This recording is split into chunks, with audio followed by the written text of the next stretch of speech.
আসসালামু আলাইকুম প্রিয় শিক্ষার্থীরা, আশা করি তোমরা সবাই অনেক ভালো আছো।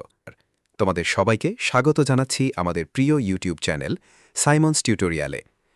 আজকের ক্লাসটি সি প্রোগ্রামিংয়ের খুবই গুরুত্বপূর্ণ একটা টপিক নিয়ে, তা হল লুপ ব্যবহার করে ধারার বা সিরিজের কোড করা। তোমরা অনেকেই এই ধারার কোডগুলো মুখস্থ করো, কিন্তু আজ আমরা কোনো কিছু মুখস্থ করব না। আজ আমরা শিখব লুপের সেই ম্যাজিক 3 বা 3টি জাদুকরী উপাদান, যা একবার মাথায় গেঁথে নিলে পরীক্ষার খাতায় যে কোনো কঠিন ধারা আসুক না কেন, তোমরা মাত্র কয়েক সেকেন্ডে সেটার কোড লিখে ফেলতে পারবে। সেই 3টি জিনিস কি কি? স্ক্রিনে দেখো। ইনিশিয়াল নাম্বার, শর্ত এবং বৃদ্ধি বা হ্রাস। চলো একদম শান্ত মাথায় গভীর মনোযোগ দিয়ে এই কনসেপ্টগুলো আজ আমরা শিখি। বন্ধুরা, মূল ধারার কোডে যাওয়ার আগে চলো একটা দারুণ ম্যাজিক শিখে নেওয়া যাক। লুপের ভেতরে আমরা যে মান বাড়াবো বা কমাবো, সি প্রোগ্রামিংয়ে সেই কাজটা কতভাবে লেখা যায় তা শুরুতেই পরিষ্কার হওয়া দরকার। পরীক্ষায় যেন স্যাররা একটু ঘুরিয়ে প্রশ্ন করলেই তোমরা কনফিউজড না হয়ে যাও, সেজন্য এই শর্টকাটগুলো জানা খুবই জরুরি। স্ক্রিনের প্রথম বক্সের দিকে তাকাও। যখন আমাদের ধারায় মান 1 করে বাড়ে, তখন আমরা সাধারণত লিখি i = i+1। সি ল্যাঙ্গুয়েজে এটাকে শর্টকাট করে i+=1ও লেখা যায়। আবার সি প্রোগ্রামাররা কোড আরও ছোট করার জন্য ব্যবহার করে i++। তার মানে এই 3টি নিয়মের কাজ কিন্তু একদম এক। ঠিক একইভাবে ধারাটি যদি উল্টো দিক থেকে আসে, অর্থাৎ মান যদি 1 করে কমে, তবে আমরা লিখতে পারি i = i-1 অথবা i-1 কিংবা শর্টকাটে i-। এবার আসো আমাদের জোড় বা বিজোড় ধারার ক্ষেত্রে, যেখানে মান 2 করে বাড়ে। তোমাদের মনে কি এই প্রশ্নটা আসছে যে স্যার, এখানে কি আমরা i++ ব্যবহার করতে পারব? উত্তর হলো না, কখনোই না। কারণ i++ মানে হলো মান শুধু 1 বাড়ানো। 2 বাড়ানোর জন্য আমাদের সাধারণ নিয়ম হলো i = i+2, আর এটাকে যদি আমরা শর্টকাটে লিখতে চাই তবে লিখব i + 2। একই নিয়মে 2 করে কমাতে চাইলে লিখব i = i-2 অথবা i-2। তাহলে সাইমন স্যারের আজকের ক্লাস থেকে তোমরা শুরুতেই কি শিখলে? যে কোনো সংখ্যার বৃদ্ধিকে খুব সহজেই প্লাস ইকুয়ালস দিয়ে শর্টকাট করা যায়। যেমন 5 করে বাড়লে i + 5, আবার গুণের ধারায় 2 গুণ করে বাড়লে শর্টকাটে লেখা যায় i × 2। আশা করি লুপের এই শর্টকাট ম্যাজিকটি তোমরা খুব সুন্দরভাবে বুঝতে পেরেছ। ঝটপট এই ভিডিওটি তোমার বন্ধুদের গ্রুপে একটু শেয়ার করে দাও, আর আমাদের সাইমন্স টিউটোরিয়াল চ্যানেলটি এখনই সাবস্ক্রাইব করে নাও। আচ্ছা, তোমরা কি জানো সি প্রোগ্রামিংয়ে ধারা মূলত কয় রকমের হতে পারে? লুপের ক্ষেত্রে যে কোনো ধারাকে যদি আমরা একটু লক্ষ্য করি, তাহলে আমরা প্রধানত 2 রকমের ফরম্যাট পাই। একটা হলো যোগের ধারা, আর অন্যটা হলো গুণের ধারা। এবার স্ক্রিনের বাম দিকে তাকাও। আমরা এখানে যোগের 4টি ভিন্ন রূপ রেখেছি। 1 নম্বরে আছে 1, 2, 3, একেবারে স্বাভাবিক সংখ্যা। 2 নম্বরে আছে 2, 4, 6, জোড় সংখ্যা। 3 নম্বরে আছে 1, 3, 5, বিজোড় সংখ্যা। আর 4 নম্বরে দেখো একটু স্পেশাল একটা ধারা, 5, 10, 15। একে আমরা বলছি বিশেষ ব্যবধানের ধারা। এখন তোমাদের মনে প্রশ্ন আসতে পারে, সাইমন স্যার, ডান দিকের 5 নাম্বার ধারাটা তো একটু অদ্ভুত। 1, 2, 4, 8, এটা কেমন ধারা? হ্যাঁ, এটাই হলো আমাদের একমাত্র গুণের ধারা বা গুণোত্তর ধারা। আমরা আজকে এই 5টি ধারাকে 2টা আলাদা টাইপে শেষ করব। টাইপ এতে আমরা দেখব ধারাগুলো যখন একটা নির্দিষ্ট সংখ্যা যেমন 20, 50 বা 100তে গিয়ে শেষ হয়, তখন লুপ কিভাবে কাজ করে। আর টাইপ বিতে দেখব যখন এরা অজানা কোনো সংখ্যা এনে গিয়ে শেষ হয়, তখন আমাদের কোডে কি পরিবর্তন আনতে হয়। ক্লাসটা যদি আজকে শেষ পর্যন্ত মন দিয়ে করো, লুপ নিয়ে লাইফে আর কখনো কোনো সমস্যা থাকবে না। এখনই খাতা কলম নিয়ে রেডি হয়ে যাও। চলো শুরু করা যাক আমাদের মিশন 1। মিশন 1-এর নাম হল লুপের শুরু বা ইনিশিয়াল নাম্বার। সহজ বাংলায়, আমাদের লুপের গাড়িটা চলা শুরু করবে কোন স্টেশন থেকে? এখন তোমাদের মনে একটা খটকা লাগতে পারে। আচ্ছা স্যার, সব ধারার শুরুর সংখ্যা কি একই হবে নাকি আলাদা হবে? চলো স্ক্রিনের উদাহরণগুলো একটা একটা করে দেখি। 1 নম্বর ধারায় আছে 1 + 2 + 3, এভাবে 20 পর্যন্ত। এটার প্রথম সংখ্যা কত? 1। তাই এর ইনিশিয়াল নাম্বার হবে 1। এবার 2 নাম্বার ধারার দিকে খুব ভালো করে তাকাও। 2 যোগ 4 যোগ 6 এভাবে 50 পর্যন্ত। এইটার ইনিশিয়াল নাম্বার কত? তোমরা অনেকেই হয়তো ভুল করে এটাকে 1 লিখে দাও, কিন্তু ভালো করে দেখো, এই জোড় সংখ্যার ধারাটির প্রথম স্টেশন কিন্তু 1 নয়, এর প্রথম স্টেশন হল 2। তাহলে এখানে লুপ শুরু হবে কেন 2 দিয়ে? কারণ ধারাটি শুরুই হয়েছে 2 থেকে, তাই এর ইনিশিয়াল নাম্বার 2। একইভাবে 3 নাম্বার ধারা 1 থেকে শুরু হয়েছে, তাই এর শুরু 1। 4 নাম্বার ধারাটা দেখো, 5 যোগ 10 যোগ 15, এটার প্রথম সংখ্যা কত? 5। তাহলে এর লুপের শুরুটা কি 1 বা 2 হওয়া সম্ভব? কখনোই না। যেহেতু ধারাটি 5 থেকে যাত্রা শুরু করেছে, তাই এর ইনিশিয়াল নাম্বার হবে 5। আর 5 নাম্বার গুণের ধারাটি শুরু হয়েছে 1 থেকে, তাই এর শুরু 1। তাহলে এখান থেকে আমরা কি শিখলাম?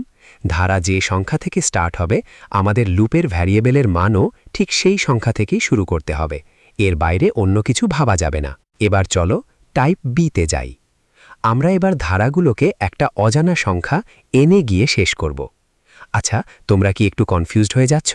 তোমাদের মনে কি এই প্রশ্নটা আসছে, স্যার আগের স্লাইডে তো শেষে 20, 50 বা 100 ছিল, আর এখানে সবার শেষে বড় হাতের একটা এন লেখা, তাহলে কি আমাদের শুরুর সংখ্যা বা ইনিশিয়াল নাম্বার বদলে যাবে? খুব চমৎকার একটা প্রশ্ন। উত্তর হলো একেবারেই না। লুপের গাড়িটা কোন স্টেশনে গিয়ে থামবে সেটার ওপর ভিত্তি করে কি গাড়ির শুরুর স্টেশন কোনোদিন বদলায়? তুমি ঢাকা থেকে চট্টগ্রাম যাও আর সিলেট যাও, তোমার যাত্রা শুরুর স্থান তো ঢাকাই থাকবে, তাই না? ঠিক তেমনই ধারাটা 20-এ শেষ হোক আর এনে শেষ হোক, সেটার প্রথম সংখ্যা কিন্তু পাল্টাচ্ছে না। স্ক্রিনে দেখো, 1 নাম্বার ধারা এনে শেষ হলেও এর প্রথম সংখ্যা 1, তাই শুরু 1। জোড় সংখ্যার ধারা এনে শেষ হলেও এর প্রথম সংখ্যা 2, তাই শুরু 2।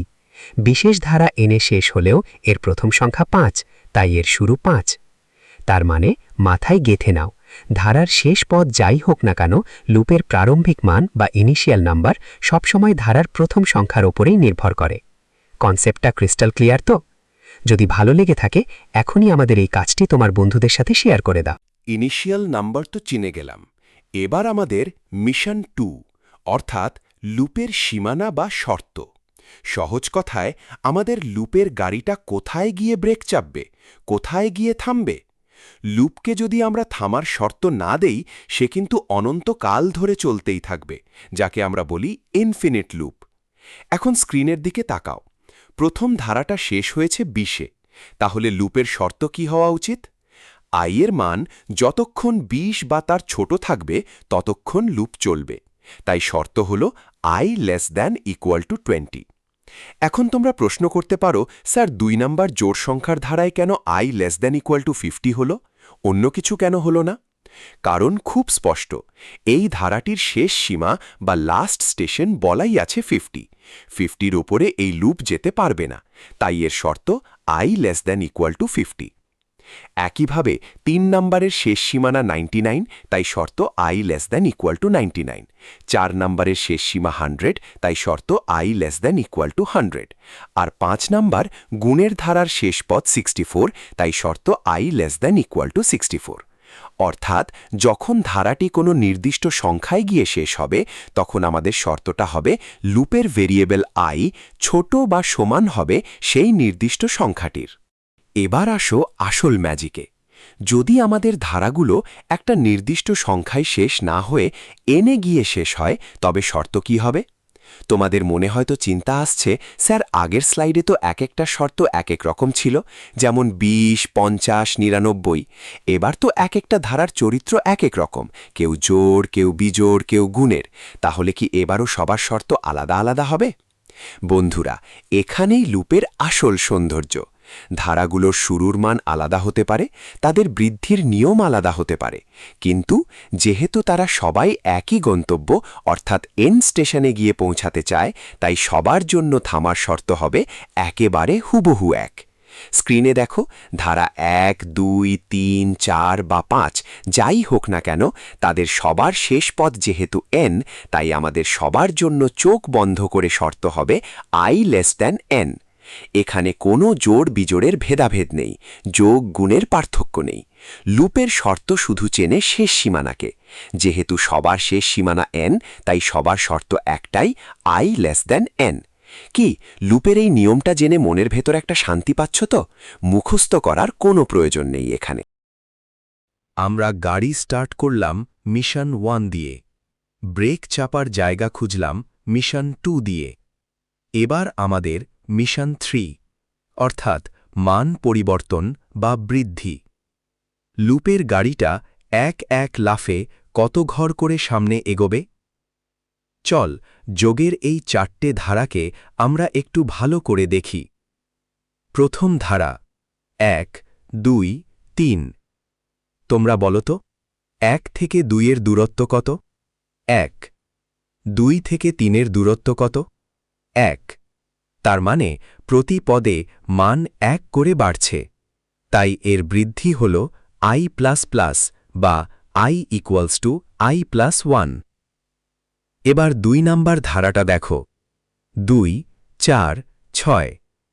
এখানে তোমাদের মনে প্রশ্ন আসতে পারে, স্যার আগের ধারায় তো 1 করে বাড়ল, এখানেও কি i++ হবে? একদমই না। 2 থেকে 4 এর পার্থক্য কত? 2। 4 থেকে 6 এর পার্থক্য কত? 2।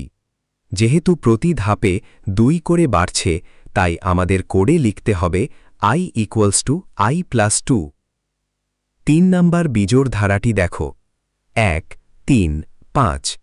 এখানেও কিন্তু 1 থেকে 3 এর ব্যবধান 2, 3 থেকে 5 এর ব্যবধান 2।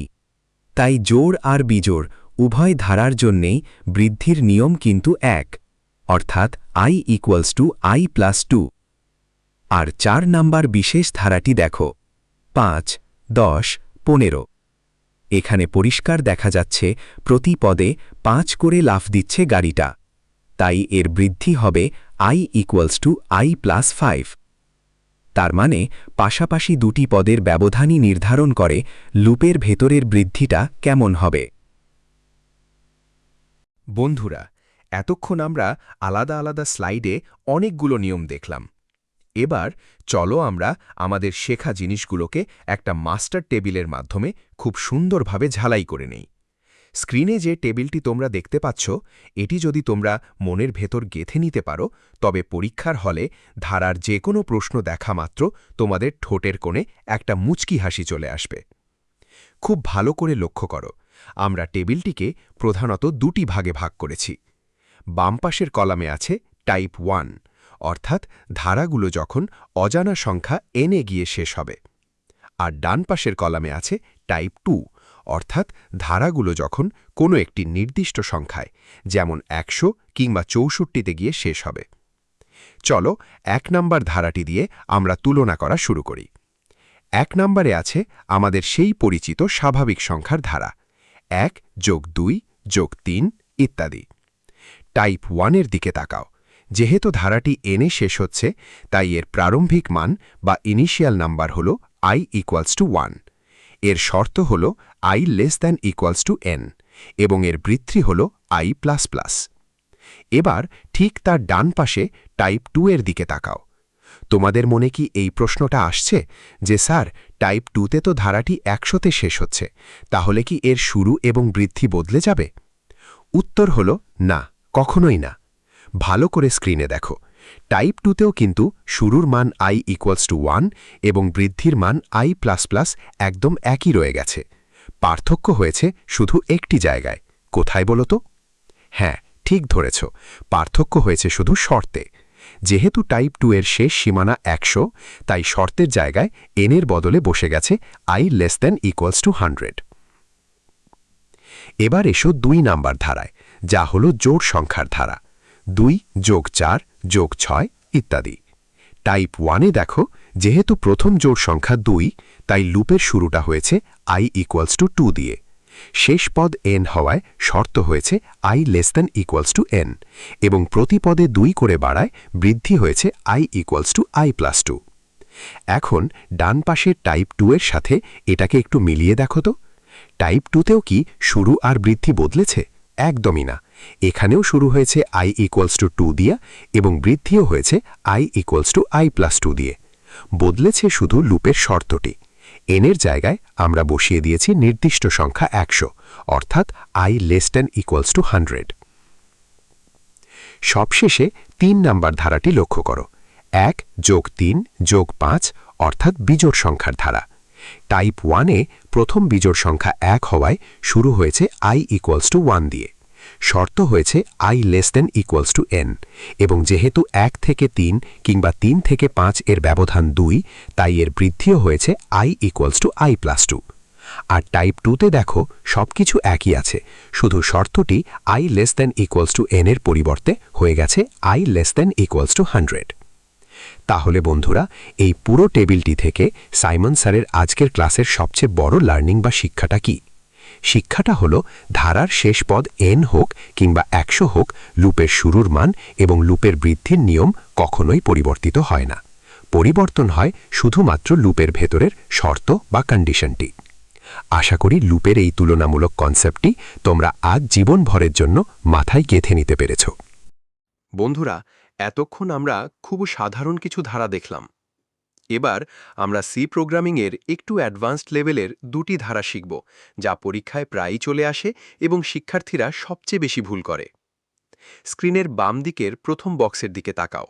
এখানে আছে বর্গের ধারা বা স্কোয়ার সিরিজ। ধারাটি কেমন? 1-এর স্কোয়ার যোগ 2-এর স্কোয়ার যোগ 3-এর স্কোয়ার, এভাবে চলতে চলতে n-এর স্কোয়ার পর্যন্ত। এখন তোমাদের মনে খুব স্বাভাবিক একটা প্রশ্ন আসতে পারে, সাইমন স্যার, 1-এর স্কোয়ার মানে তো 1, 2-এর স্কোয়ার মানে 4, 3-এর স্কোয়ার মানে 9। তাহলে ধারাটি যদি 1, 4, 9, 16 এভাবে বাড়ে, তবে এদের ব্যবধান তো সমান নয়। 4 থেকে 1 বাদ দিলে হয় 3, 9 থেকে 4 বাদ দিলে হয় 5। তাহলে এই ধারার বৃদ্ধিটা আমরা কিভাবে লিখব? বন্ধুরা, এখানেই হলো আসল ট্রিক। তোমরা ওপরে থাকা স্কোয়ার বা বর্গের দিকে প্রথমে তাকাবে না, তোমরা তাকাবে নিচে থাকা মূল সংখ্যাগুলোর দিকে। মূল সংখ্যাগুলো কি কি? 1, 2, 3 এবং 4। তার মানে আমাদের লুপের গাড়িটা কিন্তু 1, 2, 3 করে এক ঘর করেই সামনে এগোচ্ছে। তাহলে এই বর্গের ধারার জন্য লুপের শুরু বা ইনিশিয়াল নাম্বার হবে i = 1, কারণ প্রথম মূল সংখ্যাটি 1। লুপের শর্ত হবে i <= n, কারণ শেষ পদ হল n, এবং লুপের বৃদ্ধি হবে সাধারণ ধারার মতোই i++ বা 1 করে। তোমাদের মনে এখন খটকা লাগতে পারে, স্যার, সব যদি সাধারণ ধারার মতোই হয়, তবে বর্গের কাজটা কোডের কোথায় হবে? ম্যাজিকটা ঘটবে লুপের ভেতরে, যেখানে আমরা যোগফল নির্ণয় করি। স্ক্রিনের নীল রঙের কোডটি দেখো। সেখানে আমরা শুধু sum = sum + i না লিখেছি sum = sum + i * i। তার মানে লুপ ঘুরবে 1, 2, 3 করেই, কিন্তু ভেতরে যোগ হওয়ার সময় তারা স্কোয়ার বা বর্গ হয়ে যোগ হবে। এবার ডান দিকের দ্বিতীয় বক্সটির দিকে তাকাও। এটি হলো ঘনের ধারা বা কিউব সিরিজ।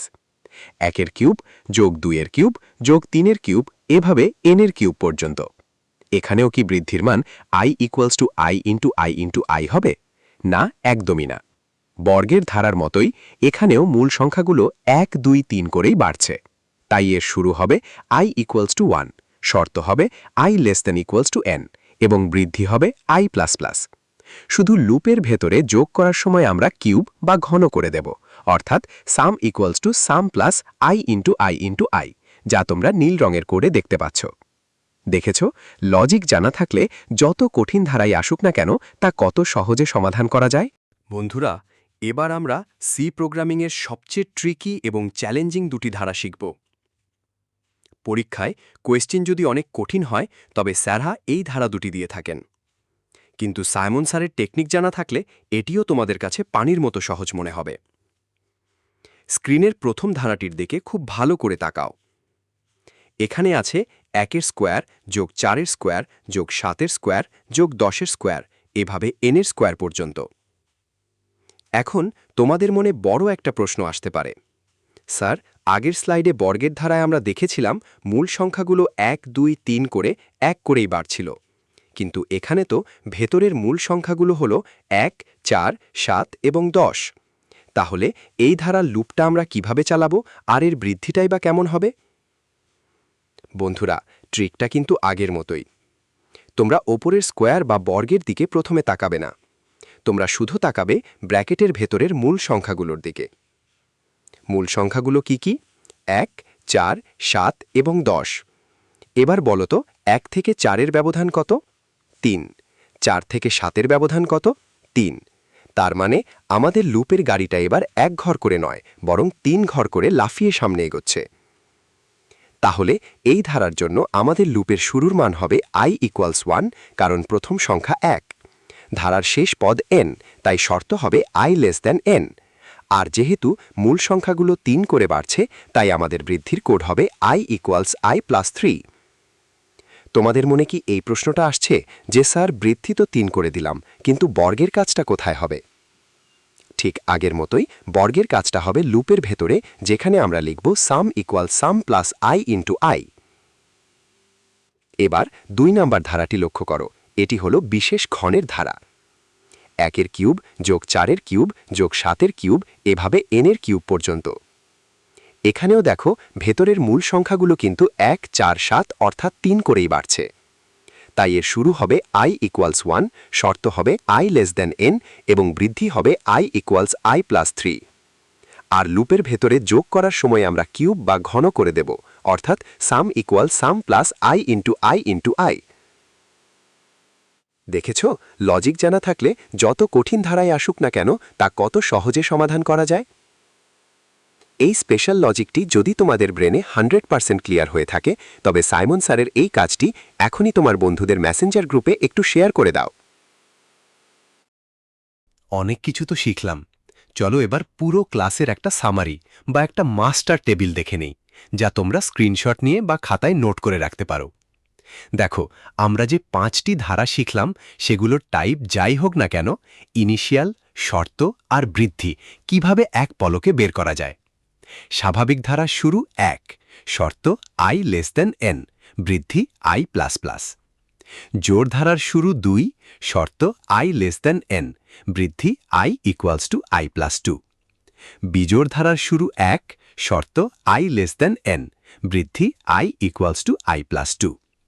বিশেষ ধারার শুরু 5, শর্ত i n, বৃদ্ধি i = i+5। আর আমাদের সেই স্পেশাল গুণের ধারার শুরু 1, শর্ত i n, কিন্তু বৃদ্ধিটা মনে আছে তো? হ্যাঁ, i = i * 2। এই একটা টেবিল যদি তোমার মাথায় থাকে, সি প্রোগ্রামিংয়ের লুপের ভেতর 3টি অংশ লিখতে তোমার আর 1 সেকেন্ডও বাড়তি সময় লাগবে না। পুরো কনসেপ্টটা একদম পানির মতো সহজ হয়ে গেছে না? এখন তোমাদের পরীক্ষা নেওয়ার পালা। স্ক্রিনে একটা ধারা দেখতে পাচ্ছ, 3 যোগ 7 যোগ 11 যোগ ... যোগ n। আমি তোমাদের 3টি প্রশ্ন করছি। 1, এই ধারার ইনিশিয়াল নাম্বার কত? 2, শর্ত কি হবে? আর 3, এর বৃদ্ধি কত করে হবে? ঝটপট খাতা কলমে হিসাব করো। হ্যাঁ, ধারাটি শুরু হয়েছে 3 থেকে, তাই শুরু 3। শেষ পদ n, তাই শর্ত i n। আর 3 থেকে 7-এর ব্যবধান 4, তাই বৃদ্ধি হবে i = i+4। যারা যারা মনে মনে সঠিক উত্তর দিতে পেরেছ, তোমাদের সবাইকে অনেক অনেক অভিনন্দন। তোমরা লুপের মাস্টার হয়ে গেছ। প্রিয় শিক্ষার্থীরা, আজকের এই ক্লাসটি যদি তোমাদের বিন্দুমাত্র উপকারে এসে থাকে, তবে তোমাদের কাছে আমার একটা ছোট্ট অনুরোধ। সাইমন স্যার তোমাদের জন্য এই কন্টেন্টগুলো অনেক কষ্ট করে ধীরস্থিরভাবে গুছিয়ে তৈরি করেন। তোমরা জাস্ট একটা সেকেন্ড সময় নিয়ে এই ভিডিওটা তোমাদের বন্ধুদের ফেসবুক বা মেসেঞ্জার গ্রুপে এখনই শেয়ার করে দাও, যাতে তোমার মতো অন্য বন্ধুরাও এই সহজ ট্রিকটা শিখতে পারে। আর হ্যাঁ, আমাদের এই সুন্দর পথ চলায় যুক্ত থাকতে এখনই সাইমনস টিউটোরিয়াল চ্যানেলটি সাবস্ক্রাইব করে পাশে থাকা বেল আইকনটি বাজিয়ে দাও। তোমাদের একটি লাইক, কমেন্ট আর সাবস্ক্রিপশন আমাকে পরবর্তী ক্লাসগুলো আরও সুন্দরভাবে বানাতে অনুপ্রেরণা দেয়। আজ এই পর্যন্তই। দেখা হবে লুপের পরবর্তী কোনো চমৎকার ক্লাসে। ততদিনের জন্য সবাই ভালো থেকো, সুস্থ থেকো। আল্লাহ হাফেজ।